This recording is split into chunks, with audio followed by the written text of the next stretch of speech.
To watch my exclusive content not featured anywhere on YouTube, log on to my website at imjustheretomakeyoutthink.com/films.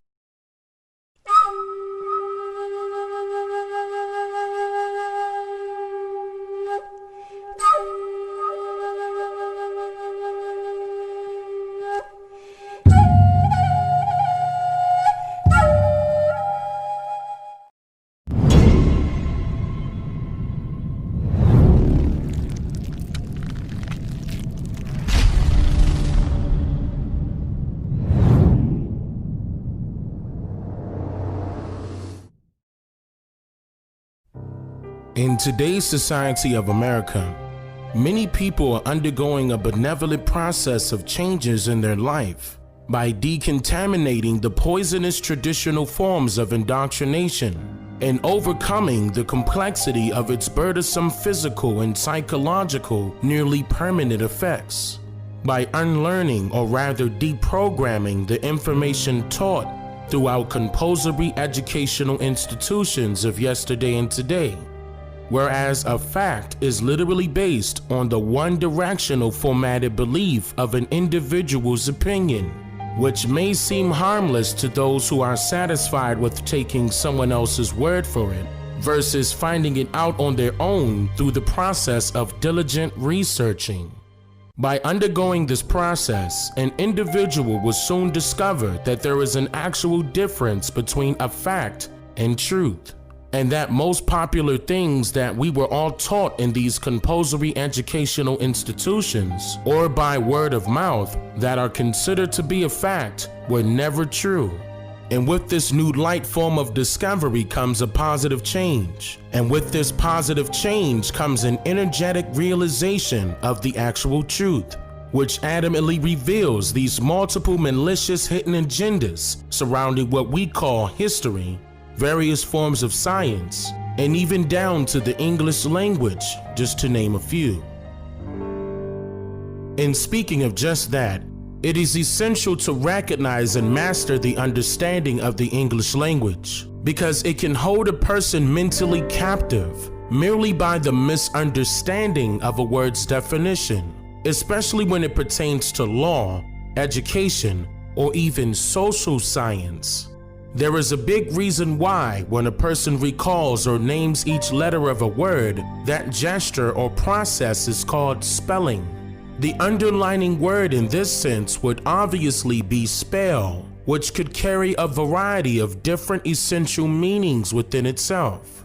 The majority of people would recall the most popular definition of spell, which pertains to writing or naming the letters of a word correctly, while on the other hand, the not so popular, or rather uncommonly used definition of spell pertains to words that has magical powers, to say the least, but usually in a negative sense, because what you do is mentally and physically out of your control. What I mean by that is your thoughts and actions, or rather your reality, is completely dictated and heavily influenced by the spell of the words you speak. Literally. This is why you would hear the saying, be careful what you wish for, because a person can play that same spelling trick of the English language amongst themselves inadvertently. We find this type of trick, uncommonly known as the Mandela effect, in the thinking that a particular word means one thing, and yet truthfully it would dangerously mean another, regardless of a person's opinion. The word minority is a very good example of that, and it also details why the so-called African Americans are labeled as the minority group here in America. For example, the Webster's Dictionary defines the word minority as a, quote, group that is the smaller part of a larger group, in which this definition could serve as the means as to why most political figures, news reporters, or even bigoted individuals, etc., for labeling the so-called African Americans as the minority group. In this case, the word minority relates to a particular population size, marking the so-called African Americans, or rather the indigenous American Indians in this sense, as being the least amount of people who makes up the United States population. And the spell, or rather the trick of this side of the minority definition, is that the so-called Black Americans would just simply take someone's word for it and let it slide without any backlash. See, no one challenges the reported numbers of the US population by race. In fact, they will say things like, I mean, why waste time doing that anyway? They can't be off by a significant amount, right? I mean, come on. They are the government, for Christ's sake. Why would they have a reason to lie about something so inadequate? My answer to that would be, that's just like deeming the statement, men lie, women lie, but numbers don't lie, as a fact. Whereas the information behind the creation of those numbers literally derived from men or women. So if they lie, then so can numbers, right? Think about it. Now, if Margaret Sanger, who is the founder of Planned Parenthood, implemented birth control pills in the United States during her eugenics-formatted population program called the Negro Project of 1939, in order to alter the population growth of only the so-called African Americans, then would that indicate to you that the so-called African Americans are the minority population of race in America, or not? Now let's take things a step further and look closer into the word minority. At a time where the Homestead Acts of 1862, 1866, and 1909 were implemented into what was known as, quote, the laws of the lands, as a means to forcefully fraudulently allot lands of America or Turtle Island, originally owned and occupied by our indigenous ancestors, to those newly incoming pale-faced foreigners immigrating from parts of North, West, and especially South Africa, like Europe for example, to America by the millions according to the 1790 US Census and beyond. Now, before I go any further, you can recall that I have stated numerous times throughout my previous documentaries that everything was told to us in reverse, and where Europe is actually located is not excluded as an example of my statement. What I mean by that is, Europe was purposely predicted, or rather placed at the top of all other countries, displayed in Mercator world maps and other maps shortly thereafter, for a very particular reason. And that reason is due to the Mercator projection has fostered European imperialist attitudes for centuries and created an ethnic bias against the Third World. Salvatore Natoli of the National Council for Social Studies argues, in our society we unconsciously equate size with importance and even power. In our society we unconsciously equate size with importance and even power. When third world countries are misrepresented, they're likely to be valued less. When Mercator maps exaggerate the importance of Western civilization, when the top of the map is given to the Northern Hemisphere and the bottom is given to the Southern, then people will tend to adopt top and bottom attitudes. So, no, Europe is not where you think it is. In fact, nothing is where you think it is. Where is it? I go into more informative detail about that in my documentary called The Untold Truth, about why history was told to you in reverse. That is a documentary that I highly recommend all people to watch in order to understand what I'm about to state next.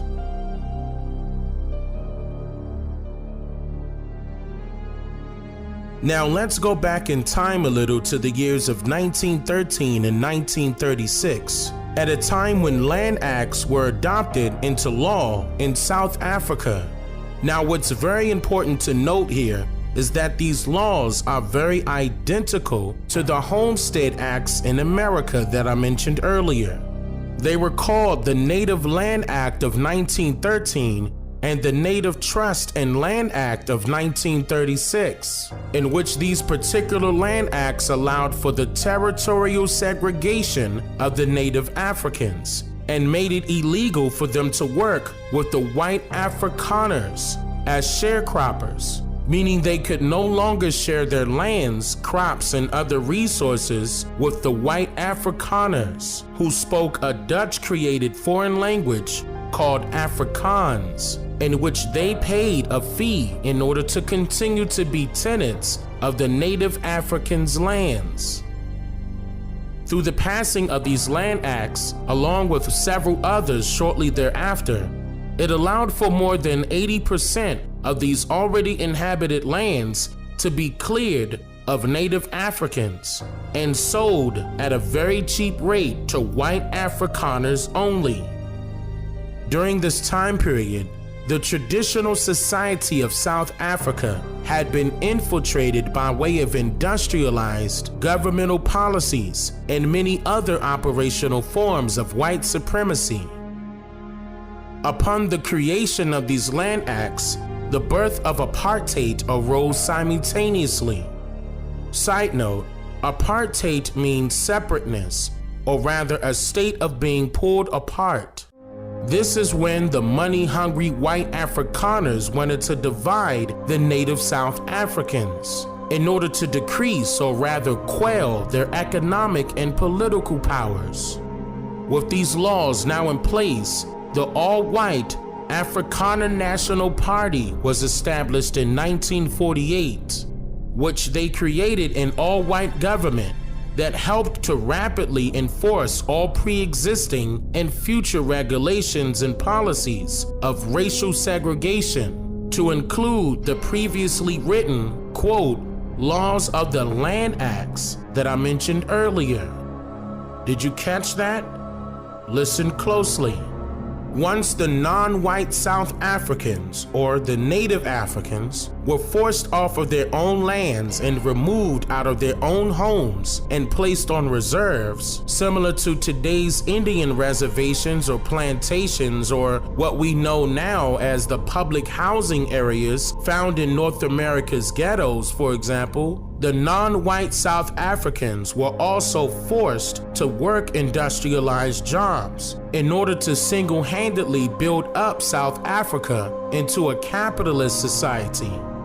What's very noteworthy here is that the Population Registration Act of 1950 was implemented into law, very identical to an American law enacted in 1972 called the Equal Employment Opportunity Act, which allowed for a person to self-identify themselves in order to ensure that they were not being discriminated against because of their race, nationality, or disability, etc. The PRA, or rather the Population Registration Act of 1950, was used to identify and classify all South Africans by categories. These categories were Bantu for the native South Africans, Colored for the mixed South Africans, and the Afrikaners were classified as white, while a fourth category was added for the East Indians and Pakistanis, labeling them as Asian.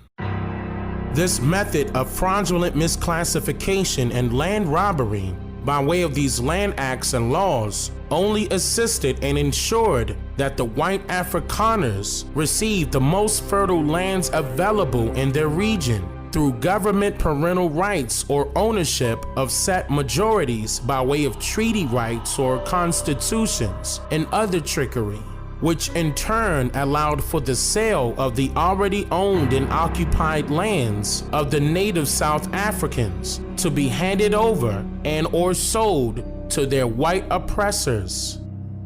Also, these Afrikaners captured the mindsets of the native South Africans by the creation and cultivation of a false ideology that forcefully implemented laws through religious societies, also known today as the viral establishment of the institution of the church, which lawfully granted the husband or the eldest man of a family as the head of the household by law systematically.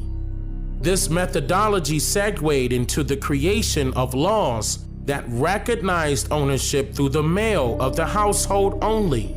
Furthermore, by then removing the head or the male from within the home by way of war, jail, or death, the government was able to acquire the lawful rights to the quote, abandoned lands under the color of law. Does any of this sound familiar yet? Allow me to repeat this again. The great majority of the native Africans were living on their lands and decided to share some of it to farm with newly incoming white Afrikaners of Dutch descent, which in turn made them sharecroppers. However, these land acts removed these natives to reserves and forced them into industrial servant laboring positions for the white Afrikaners, or rather known today as slavery. Unfortunately, this form of deceptive methodology had been implemented along with several other occurrences in multiple locations since the start of this so-called Mandela effect, and it is the true aftermath or outcome of being a minority.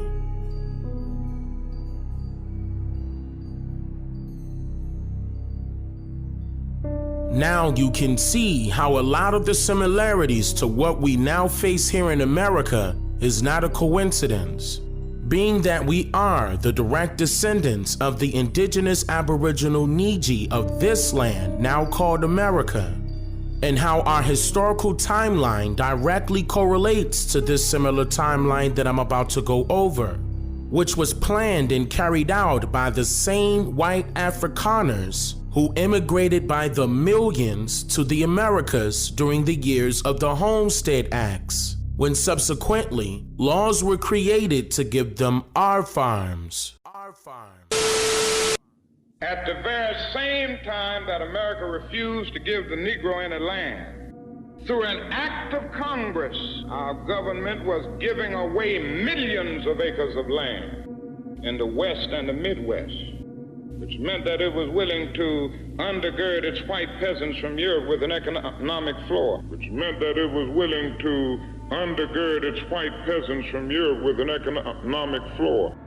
But not only did they give the land, they built land grant colleges with government money to teach them how to farm, Not only that, they provided county agents to further their expertise in farming. Not only that, they provided low interest rates in order that they could mechanize their farms,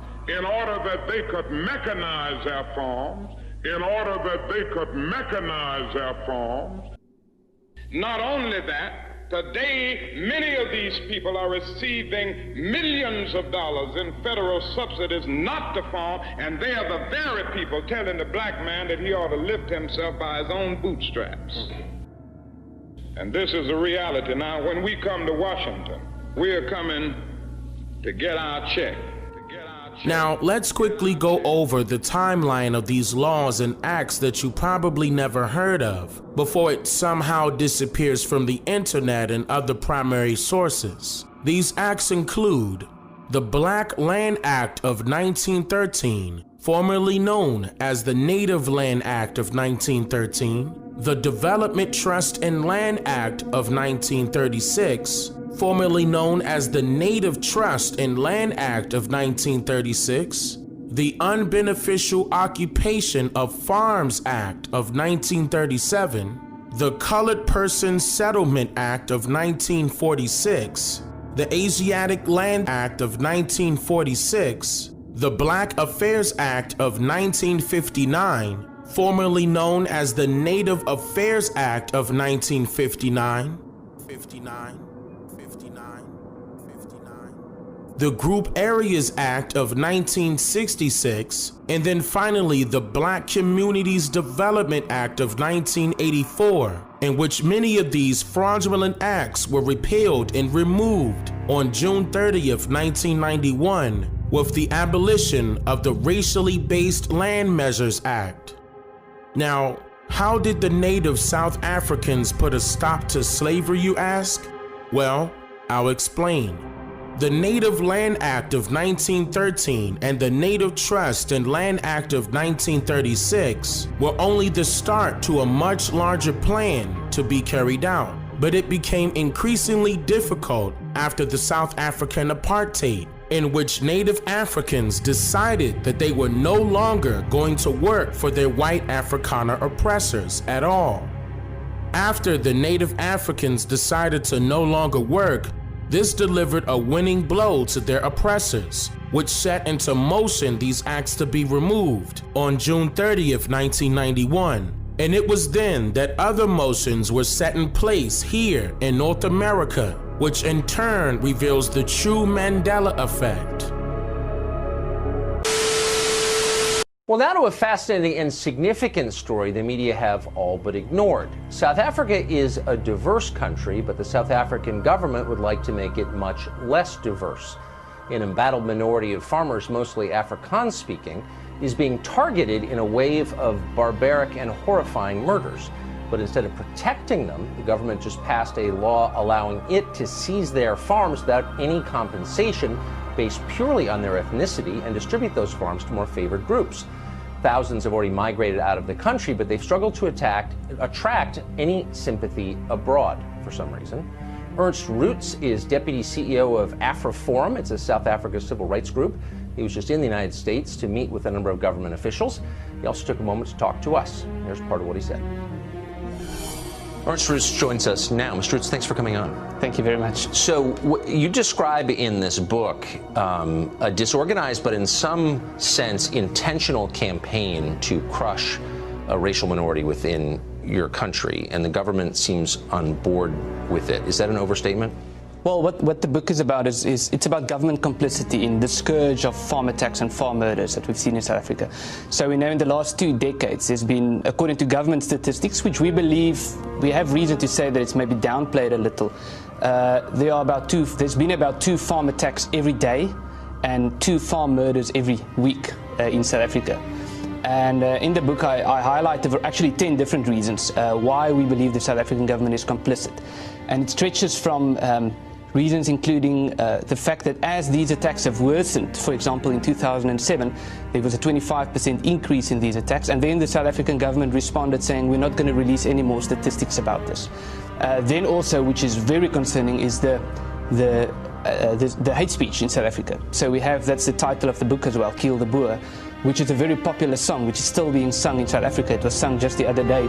So it's sung at political rallies, and of course Boer referring to a particular cultural group in South Africa.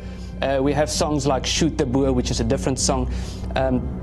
So there are a variety of ways in which we... But I thought that hate speech was now a crime punishable by prison time in South Africa. Are any of the people who say this arrested? Well, there's a bill on the table to have hate speech declared a crime punishable by prison time.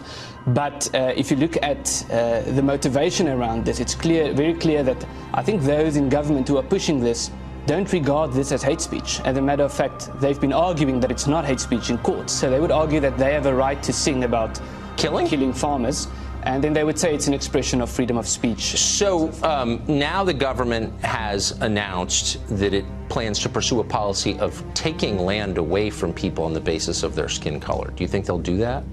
Well, that's what was adopted in our parliament in February. A motion was adopted that the property rights clause in the South African constitution has to be changed to allow for expropriation of private property without compensation. So the state president, Cyril Ramaphosa, said that this would turn South Africa into the ultimate paradise and the Garden of Eden. And Deputy President David Mabuza even went further, saying that, basically threatening white farmers that if they do not voluntarily hand over their land to black people, then there would be a violent takeover. So the situation is very dire in South Africa. But the good news is that there's still a process that has to be followed, and that's why we are in the United States. What I find so striking is the response from everyone else around the world is almost never covered in the American media. There's a sense that the people being murdered deserve it because of what their ancestors did. And the international community is similarly silent. Have you met with any government officials here in Washington about what's happening in your country? Well, that's why we are here. We are about to meet with some government officials, and it's very unfortunate, the situation that you've just mentioned. So there's, especially in South Africa, there's a hierarchy of recognition. So some people, when they are the victims, it's all over the news and you hear about it frequently, and other people, as especially, I think, especially farmers in South Africa, white farmers in particular, when they would be tortured to death and it would receive very little news coverage, and that's unfortunately the situation abroad as well, which is why we are very grateful to be having this. So a government official in Australia said publicly, maybe we ought to allow asylum to people being persecuted for their skin color in your country. And he was basically laughed at and then attacked by your government for saying that. Yes, he was attacked, and they then said that he shouldn't say that because AfriForum was providing them with false information. Well, the information that we are quoting is government statistics. So that is the situation.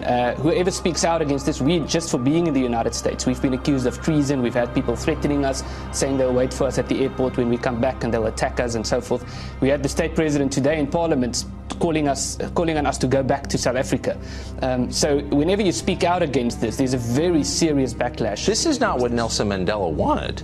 No, it's the exact opposite than what he wanted. He publicly spoke about a free country in which people were not judged by the color of their skin, and he even wanted farm attacks to be a priority crime. He said that when he was president, and when his presidency was over, they deprioritized it. So you just watched something like this happen in a neighboring country, Zimbabwe, which went from being one of the richest in Africa to the poorest in the world because of farm attacks and because of the theft of private property.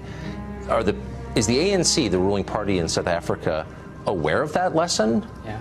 Well, they are, but you know that saying, real communism has never been tried. That's what they keep saying. So it failed in Zimbabwe, it failed in Cuba, it failed in Venezuela, it failed in Russia, it failed in China, in all of those countries. And they're basically saying that we're going to try the same thing, but this time it's going to work. So last question. It's considered basically immoral in the United States to talk to you or to hear stories like this for reasons that nobody ever bothers really to explain, but it's just understood. If you could speak to our media, the people who are dismissing your claims as false, what would you say? Well, I think there are three things. Firstly, everything we say is fact-based. It's based on research. But in terms of what we hope to achieve and what people can do, people who want to invest in South Africa, we want them to call on the South African government to say, listen, you are calling on us to invest in your country, but you want to expropriate those investments. Number two, we are speaking with the US government and asking them to put pressure on the South African government, which could be done in a variety of ways. And number three, members of the public and members of the media, the best thing that you can do to help us is to talk about this, to talk about it on public platforms, and in that way to continue to put pressure on the South African government not to continue with this policy. Just to tell the truth, I agree. Mr. Thank you. Thank you very much. So now, what is the real definition of the term minority? Not to be confused any longer with the commonly known definition referring to a group of people in relation to race that has a smaller population than another group of people. No, the truth is that the definition of minority is a group of people that are being dominated and controlled by another group of people. The mistakes that were made in South Africa only highlights what I stated in my previous documentaries as to why so-called African Americans are a threat to American society. And it is also the true reason why billions are spent to keep us separated here as a people. Because if a group of particular people can no longer continue to dominate and control us physically, spiritually, and mentally, systematically, as their minority here in America, then what will be the outcome of a king and a queen checking and trapping the opposing king in a corner? I'm just here to make you think.